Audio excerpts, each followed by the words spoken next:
Welcome to Corrective Consciousness, episode 280, the podcast where we explore the inanity of pop culture. I'm your host, vysethebold, and this is... Lotus Prince. And Dracologist. Sorry, I lost the pronunciation. Line. Line. I think it's perfectly sweet of you. That's a reference to Hook. But anyway, so here we are. I have a friend whose nickname is Line. So here we are, continuing our coverage of the Ghostbusters franchise. We left off talking about the real Ghostbusters, not the fake ones. The cartoon series by what was it? I forget who the makers of that were. But anyway, they were competing. I didn't mention this, but do you know why they were called the real Ghostbusters, gentlemen? I think I heard something about it, but I don't know what it was exactly from all of the sudden. So, Ghostbusters was actually like an existing property. There was a Hanna-Barbera cartoon live-action show. Yeah, there was a Hanna-Barbera cartoon, but you are right. There was a live-action component to it at some point as well. But they settled and were still able to call it Ghostbusters, but they had to call it the real Ghostbusters. So they're even taking a shot at the other property, which wasn't as successful. Yeah, it's kind of as fantastic. well, which is actually pretty funny. And we talked a bit about the fan favorite Hi-C Ecto Cooler before leaving off, but we didn't really talk about the video games of Ghostbusters, like the original Ghostbusters, and I wanted to get an opportunity to talk about it because there's some interesting stuff there. Well, from what I'm aware of, there was a pretty decent PAL Super Nintendo game, and everything else sucked until like the PS3 360 game. I only know about two games because I grown up on Commodore, and Commodore had the Ghostbusters game and the Ghostbusters 2 game. So here you gotta think about the context in which it was released. So the original the Ghostbusters games that everybody remembers is the NES game, but that was actually a bad port of the Gary, who was it? Gary Kitchen make that one. It was the guy who made Pitfall. What was his name? Shoot. But anyway, it was a kind of like a business management game, like with action elements added to it. Yeah, it was. You had to like get money by sucking up ghosts and stuff like that. Yeah, and you had to pick like your like first car and everything, and you had to like.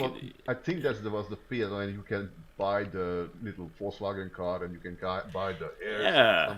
You can deck it out with various upgrades and stuff like the roof. Yeah, it was made by David Crane, the creator of Pitfall. I forgot. Yeah, and then there was the ghost catching mechanic where you have to position two guys in order to lure the ghost into the trap. Yeah. And that was the whole game. There was also a driving section, wasn't there? Yeah. Where you have to get there to the position. Oh, and you also there was that map area where you have to like lure the lock and key apart. Yeah, exactly. There would be suddenly a marshmallow puff destroying the city. So essentially what you had to do is you had to raise enough money in the game in order to attempt climbing the apartment complex of Dana and Rick Moranis' character. So you could fight Zool and Gozer. So it was a lot of people were disappointed with it because more people just wanted a straight up action title, first of all, and the NES version's the most popular version of this, and at least in the United States, and it's a bad port of like the Commodore 64 version of this is actually like it's a much better controlling and playing version of that NES game. Flat. and graphically better. Yeah, exactly. Commodore I 64 think generally has been very like kind of is it grayed down from the NAS, I think. yeah, but like you forget that this was a very early NES game. So like this came out very early. This came out in 1984 on the Commodore 64, so it's probably not long after on the NES. So like this was an early game. This is before like expansion chips and stuff. So also it was it also suffered from like the original version of it was like they had made it like the port in Japan, and then they ported it back, like they retranslated it back to English, even though it started in English. So they have like this goofy ending, like you are a champion of all time or something like that. It's now go and rest our heroes. Yeah, exactly. If you're going to play a version of this, actually probably the best version of this is the Sega Master System version. It's even better than the Commodore one, if you ask me.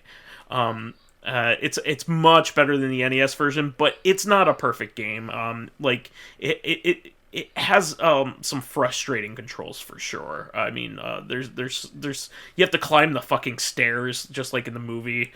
The funny thing is, like, even in the movie, that was a painful slog, so I can't get too mad. It was a joke. It was a joke in the movie, they had to walk up the skyscraper, like, God damn it. Yeah, you have to do it in the fucking game, and then they recreate that in that part in the Commodore version, sadly. Final Fantasy VII. They recreate that. Metal Gear Solid 1, they recreate that. We gotta go down.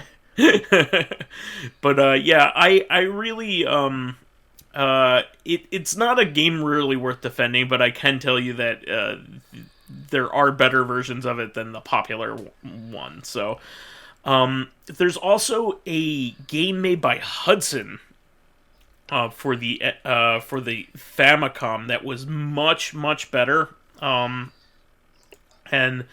Let me see what that one was called. That was called New Ghostbusters 2, so I might have to hold off and talk about that one later. But there was a Sega Genesis game that was different. So this one was more in line for what the kind of game that you would really want to look forward to playing. Platformer. Yeah, it was a platformer where you could play. Winston, unfortunately, didn't make the cut, but you could play as pretty convincing representations of Bill Murray, Dan Aykroyd, and Harold Ramis. Harold Ramis. And like they look like caricatures. They even have like the pockmarking on Bill Murray's face, like on that caricature of him. So I definitely recommend that game over any of the versions of like the David Crane game. There's also a Game Boy game, I think. Yeah, but that one was New Ghostbusters 2 as well. So we're gonna go over that one later, I think. And also I want to talk about the Xbox 360 PS3 game a little later as well, because that for a long time was the it just is Ghostbusters 3. Yeah, exactly. So but I did want to mention these real quick because they're specifically for the original Ghostbusters movie. It's a representation of them. Now of course what we have to go over next is Ghostbusters 2. So here's the thing about Ghostbusters 2. It was like, I think they caught lightning in a bottle with that first movie. Like, I don't think they... I mean, like, Dan Aykroyd obviously cared about it, and Harold Ramis obviously cared about it, but Bill Murray, like just was like, whatever, and, like, they kind of caught, like, him, naturally being funny about, like, the situations in it, so therefore it was even funnier. Because he was kind of like lackadaisically reacting to the the crazy and it worked situations decently in the for movie. his character. Exactly. Who's a slacker, basically, a slacker opportunist, and I also forgot to mention that there was also kind of like a commentary on 80s consumerism and like franchising and like being able to sell that, like what they were doing as like a commodity. Well, that was the whole thing. Like Harold Ramis and Dan Aykroyd were in it because, can you believe? Like, well, Harold Ramis, can you believe the scientific implications?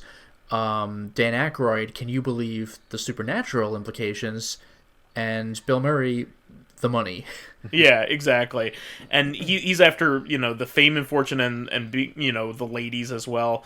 And also you also have to take into consideration that there's also a fair amount of commentary on like environmental protection stuff, just because like the bad guy of the movie, the villain is actually like the more and more you watch that as like an adult, you're like, wow, he was actually, these goofballs are operating a nuclear that is the generator. Thing. Walter Peck really isn't the villain. He's the antagonist. Like, the Ghostbusters are a bunch of assholes who are doing things they shouldn't. It's just an amazing coincidence that they were right today. Yeah, exactly. So they're unfettered regulations, but Walter Peck also screws it up. Like you're not supposed to just shut down a thing without looking into it. That was a really stupid decision on his part, and that almost got everybody killed. But like, everything he did up to that point was for the right reason. Yeah, so there's actually some quite a bit of nuance to the first film that I think a lot of people don't really give it credit for. Like, there's just like a lot of creativity with it. The second film is just kind of like, hey, the second film plays it too straight. There's evil ghosts, we got to stop them. Like, that's really it. It's kind of like how Rambo loses its commentary on the Vietnam War and all that stuff. First Blood. Yeah, the first Rambo movie is like a socio-political commentary, and then later Rambo movies are like pew pew explosions, and it like defeats the whole purpose. Remember when there was a whole movie where Rambo helped the Taliban? No, I don't, because I've only seen the first one. Rambo 3. Jesus. I remember a James Bond movie where the organization that I think was like proto-Taliban helped out. The Taliban were good. That was in Rambo 3. The James Bond movie with the ninjas, because that was the thing that happened. Yeah. Because they were fighting the Russians. With ninjas, by the way, like the first Western movie with ninjas.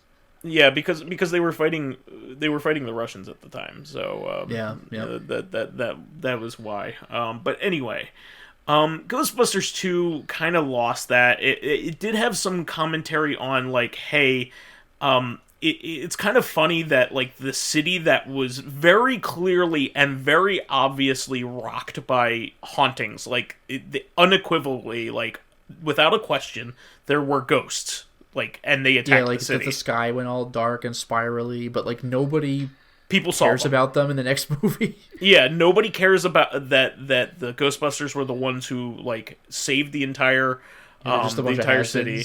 Yeah, exactly. And they're like doing you know what I will say I like though? Remember in the beginning of the movie, like that it's exactly what you're talking about, where they're at the little kid's birthday party and the little kids don't care. Yeah, birthday party, yeah. But you know what's great though is that the famous Ghostbusters song. There's some things. Ray Parker Jr. Yeah.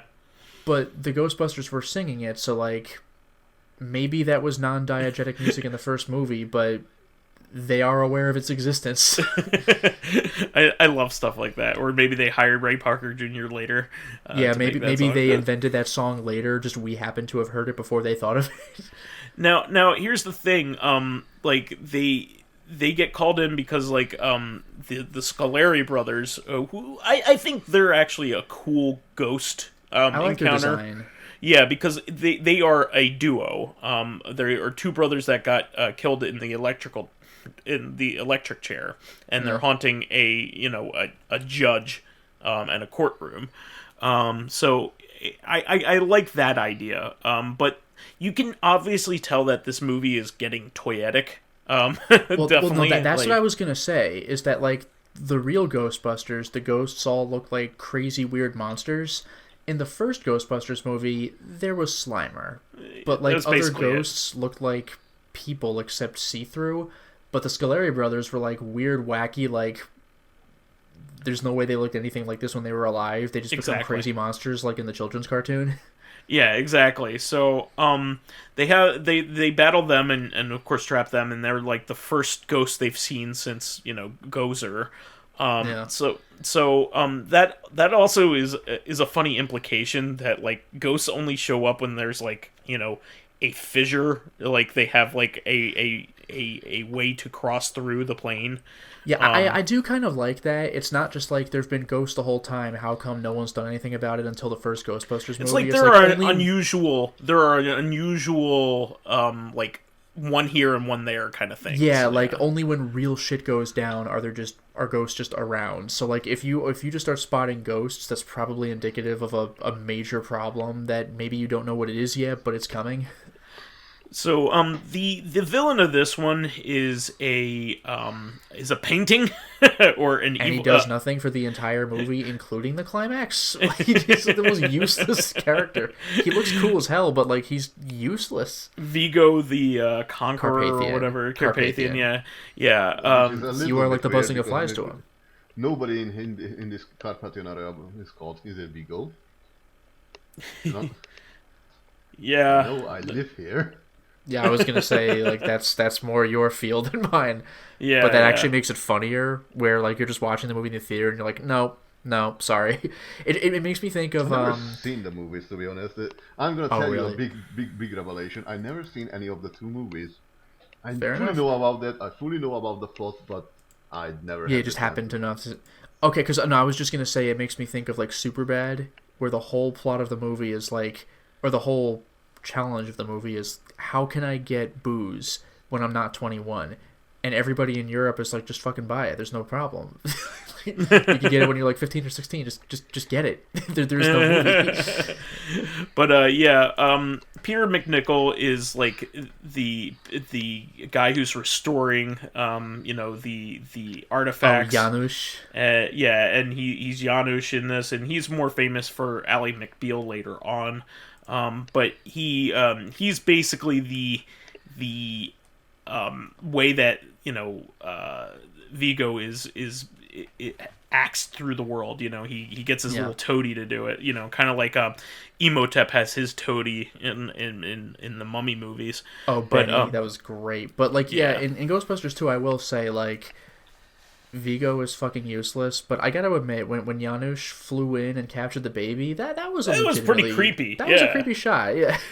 Yeah, and he didn't even look like himself. It was that creepy. It was one of those things where if you look for it, you'd be like, oh, that's him, isn't it? And he's got the stretchy arm, you're like, ooh. Yeah, no, that was creepy.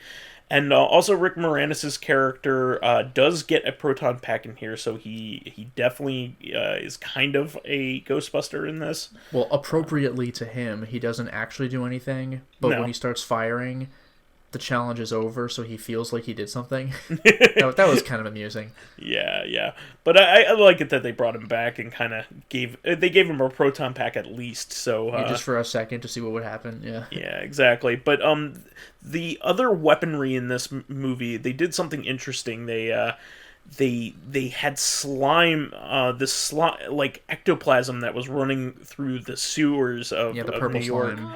Yeah.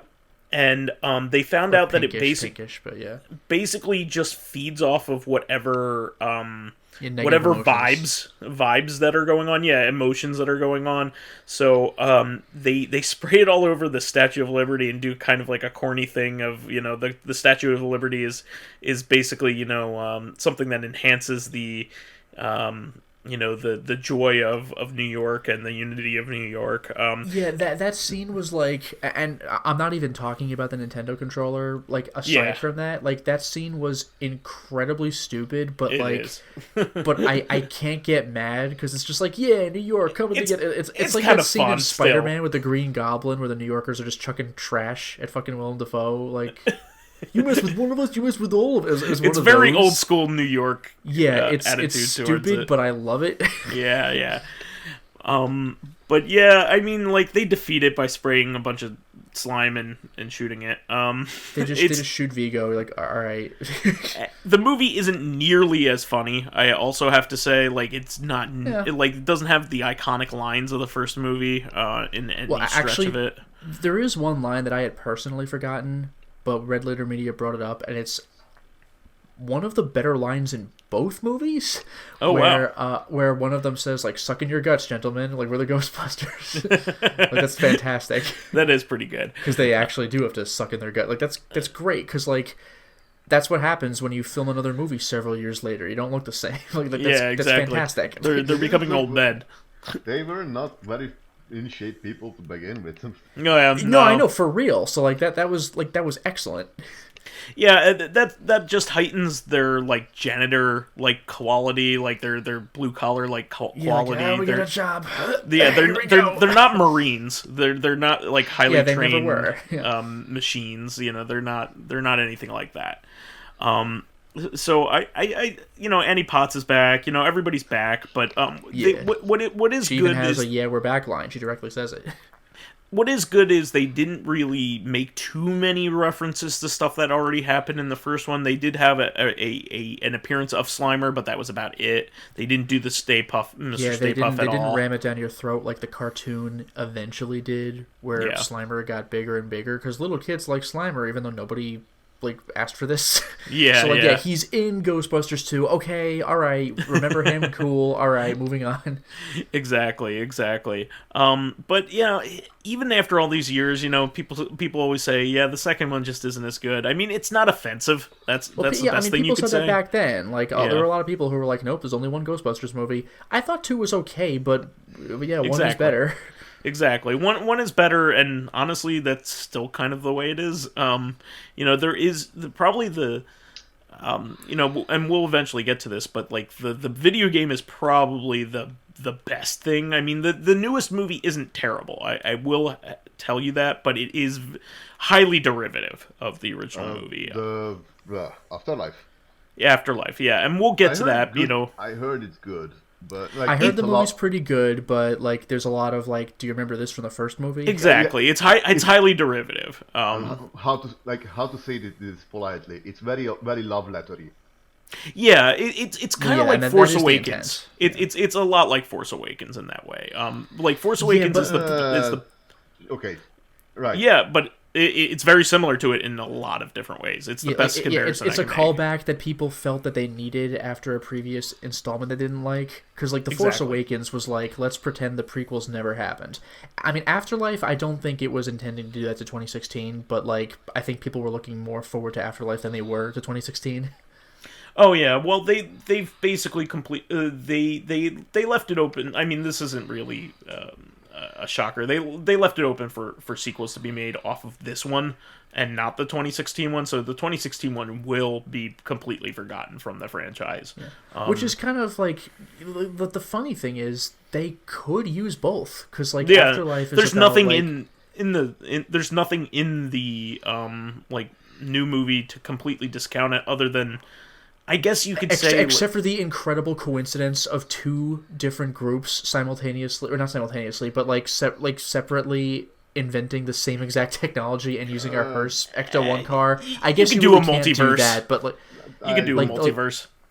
You could do a multiverse, because that would be stupid if they were in the same exact universe. But theoretically, you could have descendants of Egon and like alternate people who also incidentally became Ghostbusters. I mean, Bill Murray was another character in 2016. He showed up. So I think many people in the 2016 are just people want to forget that movie. Yeah, I mean, probably. I mean, we'll get to it, but like, it was kind of a noble try, but it just was all wrong, if you ask me. But yeah, we'll get to that eventually. But yeah, with Ghostbusters 2, you of course had a lot of merchandising things going on. So you had the second video game, and the NES game is oddly, I might even say it's even worse than the NES version of the first game. It is insanely hard. Like insanely hard, and I don't say that lightly. I mean, even as an NES game, it it is just really first of all the jump and attack buttons are reversed. It's one of those games. That's always annoying, yeah. And also the first level moves right to left, not left to right, and this ain't your grandma's Nintendo game. Yeah, and has very odd twitchy controls, very difficult. If you even get to the second level, if you're lucky enough, it's a driving stage, and it is hard as shit and not fun. It's just not a good game. You're fighting Vigo heads constantly.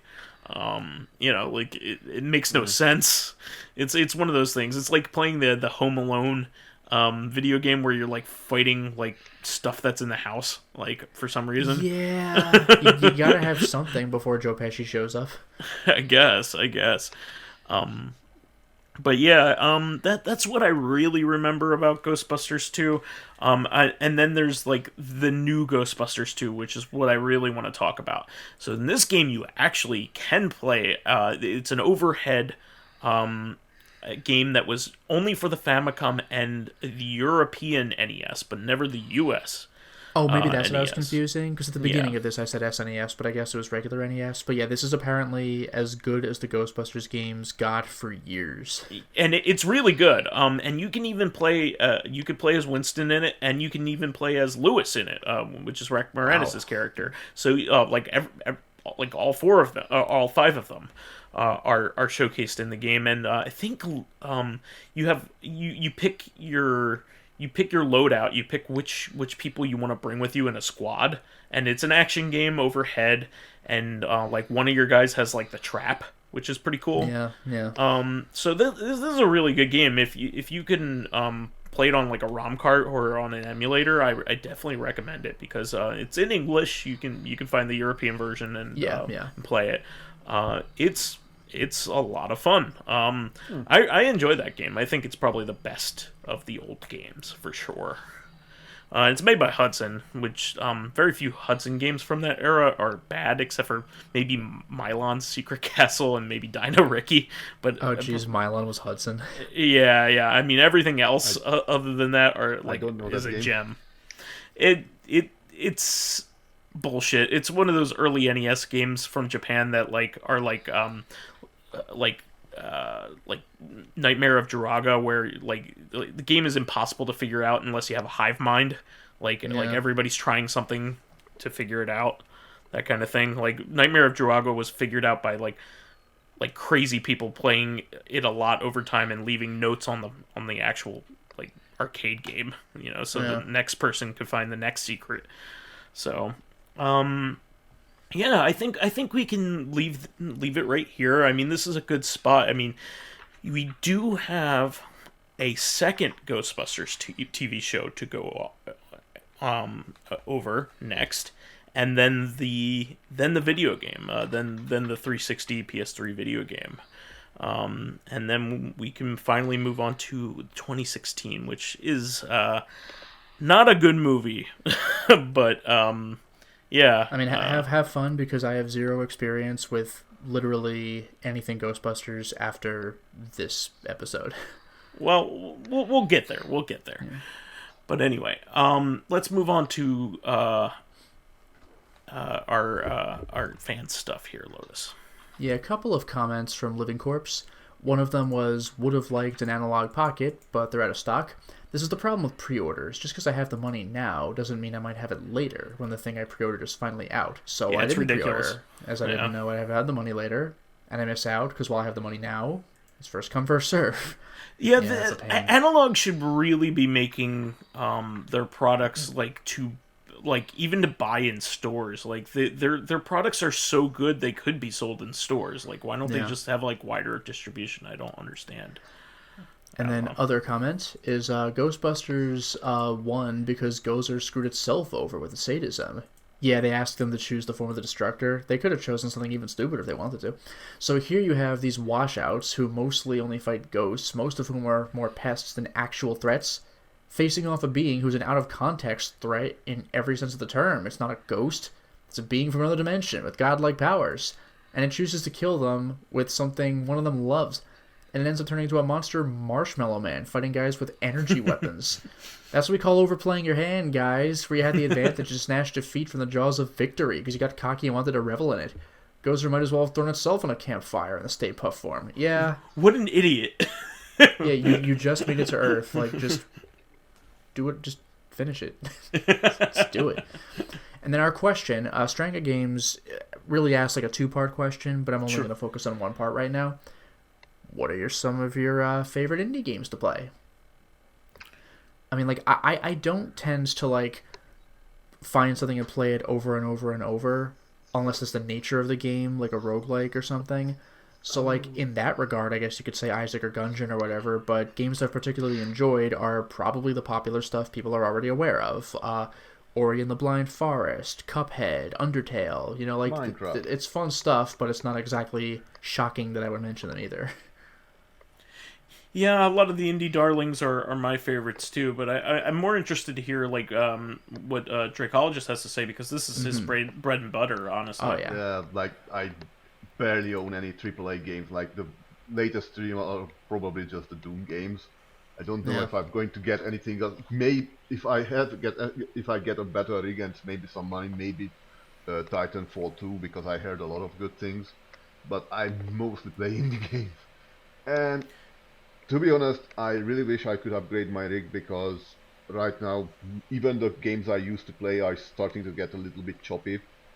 Like memory start to drop out, games get very slowed down, but I generally have two sort of games that I play. One I play for like to completion, like let's say something like Owlboy. Sure. Sure. Completion. I still didn't finish that game, but you know, like a story style of game. And there are games that I like to replay over and over because they had sort of replayable, like Viscera Peanut Detail, where you basically just doing a job, or Brigador, which has a freelancer mode where you can basically set up your own missions. Recently, I actually finished the 100 campaign mode in Horizon Chasers, which is a sort of modern Mode 7 racing game. That's a great game. Yeah, I would like to add that I managed to brick the game, so I cannot play it unless I get some help for how to fix it, because it squashed the entire window into like 1 by 10 pixels, so I can't see anything, and I can't access the menu to basically fix it. Oh jeez! Wow, you I really am a did little break it. bit boned on that area, so bit of a blunder. I don't know how it happened. Favorite, I don't have a favorite. Like I always have different moods, and right now I'm because of resource strain. I cannot enjoy a few as much I would. So as far as the ones that I like, I mean, I think it's pretty obvious the kinds of games that I talk about. My favorite type of game in general is like, you know, Metroidvania like game. I've been playing indie games. It is what you could call them. I mean, like back then we just called them doujin games because they were just coming from like basically Japanese people just making them like in their spare time. But like Cave Story was like one of the very first like indie games, if you could call it that. Yeah, that's a classic. And I was there, you know, when the fan translation first came out for that. So yeah, I played that back in college. Yeah, me too. That was basically right when like indie game, like Knit was a thing that was going around, or Night, depending on I guess who you ask. I did play that. We have Frog Fractions, which is one of my very favorite games of all time. Frog Fractions is gold. Silly. I love it. It's one of those. It just has the right kind of humor. Yeah. You also have like boss rush games like Fury. I really love that game. Yeah, Fury is great, and that soundtrack is so good. Yeah, I mean, I just love kind of like send offs to old franchises that kind of like do something new with it, or kind of like take an old concept and futz around with it. I mean, like Hotline Miami actually, was a big thing for me. Yeah, I Hotline really Miami love was that. amazing. I should also mention there are also some very small studios that have made Metroidvania slash Souls likes. Like there's Salt and Sanctuary, which I'm currently uploading a Let's Play of. There's Plug. Blasphemous. Blasphemous is a darling, made by the people who did The Last Door, where, boy, what a different aesthetic. And even Mortal Shell, which both Blasphemous and, well, all three of these actually have hit store shelves. Interestingly, just a small addition that from reminder from Blasphemous that Dead Cells currently having a little event You're where right. lots of different like Metroidvania and platform combat characters and roguelite characters are in Dead Cells, like reference from Hollow Knight, Blasphemous, Curse of the Ancient Gods. Yeah, Hollow Knight was Hollow Knight's great. another brilliant one. Shovel Knight, I loved Shovel Knight when I played it. I mean, I love the SteamWorld games. All of them have been really great, but especially the Dig games. Oh, But yeah, I mean, like, I really like a lot of indie titles. I mean, I kind of stay away from like RTS kind of stuff. I'm not a big RTS fan, but interesting. Like one thing about the note is that, and this is interesting since we're speaking of Metroid one, but I've noticed that Terraria has a little bit of a Metroidvania vein. In fact, oh sure. You could make Terraria. You could make like Metroid maps with Metroidvania maps in Terraria.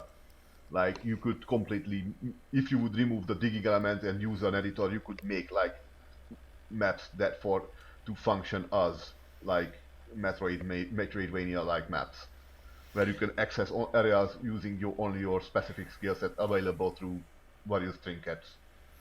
I remember one of the reasons that I wanted to buy an Xbox 360. A lot of people forget this, but like Xbox Live Arcade was one of the progenitors of indie gaming. Like when they released Geometry Wars for it, when Xbox 360 first released, that was like a huge title. Like everybody had that when they bought their system. I mean, it wasn't made by like an independent company. It was made by a pretty big company for the time. It was made by Bizarre Creations, but like that helped usher in like the size of game. That kind of size of game. And one game that I really loved and was looking forward to that era was Castle Crashers. I mean, we wouldn't have modern beat 'em ups without Castle Crashers. That was like a big deal, and that was descendant of like Flash games, right? That was descendant of like Newgrounds games, like directly. Yeah, the Flash games are could be considered like indie games, considering they are just like two or one person love letter or just little tinkering. Like they were memorable in some way.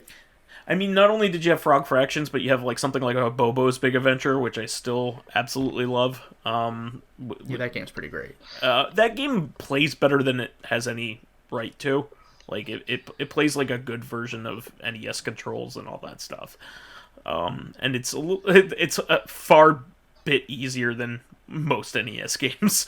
I'll put that forward too. But like I just love all this kinds of stuff. I love like the boomer shooters that have come out recently. That was a big tidal wave of them. I'm still waiting.